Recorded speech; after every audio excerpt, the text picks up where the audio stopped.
पुण्यात जीबीएसच्या रुग्णसंख्येत मोठी वाढ झाली आहे। 24 तासात जीबीएसच्या 28 नव्या रुग्णांची वाढ झाली आहे। पुणे जिल्ह्यातील जीबीएसची एकूण रुग्णसंख्या 101 वर पोहोचली आहे। पुण्यातील 101 रुग्णांपैकी 16 जण हे व्हेंटिलेटरवर असल्याचं माहिती मिळत आहे। पुण्यात जीबीएसच्या रुग्णसंख्येमध्ये आता मोठी वाढ होत आहे। या संदर्भात ताजे अपडेट देण्यासाठी आपले प्रतिनिधी बालाजी पोद्दार आपल्यासोबत जोडलेत। बालाजी, पुण्यातली आकडेवारी खरं तर चिंताजनक आहे। जीबीएसच्या रुग्णांमध्ये दिवसेंदिवस वाढ होते आणि विशेष म्हणजे 24 तासात 28 नव्या रुग्णांची वाढ झाली। काय या संदर्भात सविस्तर माहिती?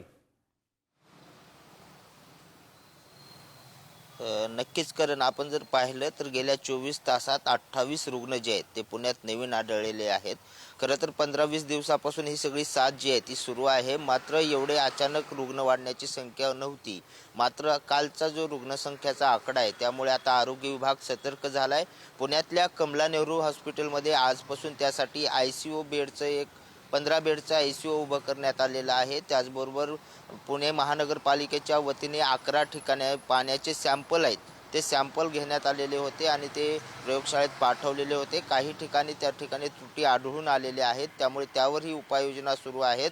मात्र आता आरोग्य विभागाकडून आणि खाजगी डॉक्टरांकडून सल्ले देण्यात येत आहेत की पुणेकरांनी काळजी घ्यावं, उकळून पाणी प्यावं, स्वच्छता ठेवावी, डिस्टन्स ठेवावं। कारण हा जो रुग्णसंख्या वाढीचा आकडा आहे तो जर असाच वाढला, दिवसाला जर 28-30 रुग्ण वाढले तर त्याचा ताण जो आहे तो आरोग्य व्यवस्थेवर होणार आहे आणि त्यासाठी सगळी यंत्रणा जी आहे ती आता सतर्क करण्यात आलेली आहे आणि आजपासून मोफत उपचार सुद्धा करण्यात येणार आहेत।